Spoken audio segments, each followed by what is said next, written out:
शहर पलक झपकते राख बन जाएगा, कौन सा मैदान सहरा बन जाएगा। ये कोई फिल्मी कहानी नहीं, ये हकीकत है। पाकिस्तान वो एटमी ताकत है जिसने आलमी प्रेशर के बावजूद आज तक एटमी हथियारों के इस्तेमाल में नो फर्स्ट यूज़ यानी हम पहल नहीं करेंगे की पॉलिसी को कबूल नहीं किया, जबकि भारत एटमी हथियारों को पहले इस्तेमाल ना करने की बात मान चुका है।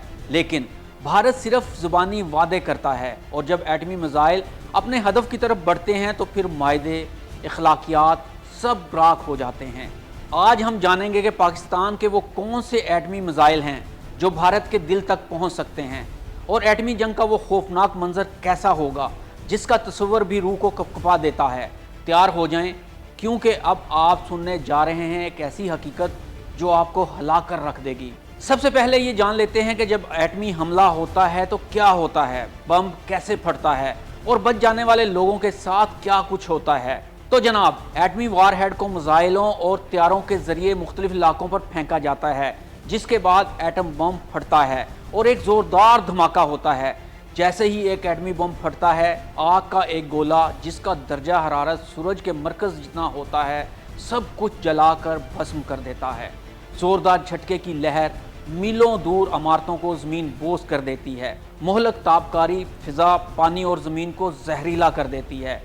फिर रेडियो एक्टिव फॉल आउट यानी जहरीली गर्द हवा में शामिल होकर दूर दूर तक मौत बांटती है। ताबकारी के असरात कई बरसों तक बरकरार रहते हैं। ज़मीन से उगने वाली फसलों और दरख्तों में भी ताबकारी के असरात मौजूद होते हैं। जिंदा बच जाने वाले कई बरसों तक ताबकारी के असरात की वजह से माजूर और मफलूज ज़िंदगी गुजारने पर मजबूर होते हैं। अब देखते हैं कि पाकिस्तान अपने दिफा के लिए न्यूक्लियर वारहेड को मुमकिना तौर पर कैसे इस्तेमाल करेगा।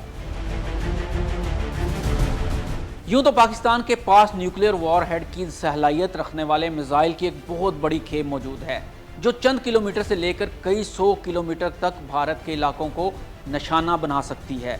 लेकिन भारत पाकिस्तान के सिर्फ एक मिसाइल की दूरी पर है। अगर पाकिस्तान ये मिसाइल चला देता है तो पूरा भारत जलकर भस्म हो जाएगा और ये मिसाइल है शाहीन 3, जिसकी रेंज तकरीबन 2700 किलोमीटर है। पूरा भारत मुकम्मल तौर पर शाहीन 3 की रेंज में शामिल है। बंगलोर, चेन्नई, हैदराबाद, पुणे, बम्बई, कोलकाता, दिल्ली, अंडमान और निकोबार जज़ायर पाकिस्तान के निशाने पर हैं। अगर हम बात करें बैलिस्टिक मिसाइल शाहीन 1 की तो इसकी रेंज तकरीबन 750 किलोमीटर है। एटमी हथियार ले जाने की सलाहियत रखता है।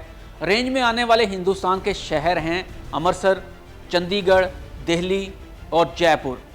अब अगर हम बात करें शाहीन 2 की तो इसकी रेंज तकरीबन 1500 किलोमीटर है। एटमी वारहेड ले जा सकता है। रेंज में आने वाले शहर हैं। पाकिस्तान के पास कुछ मखसूस जंगी तैयारे हैं जो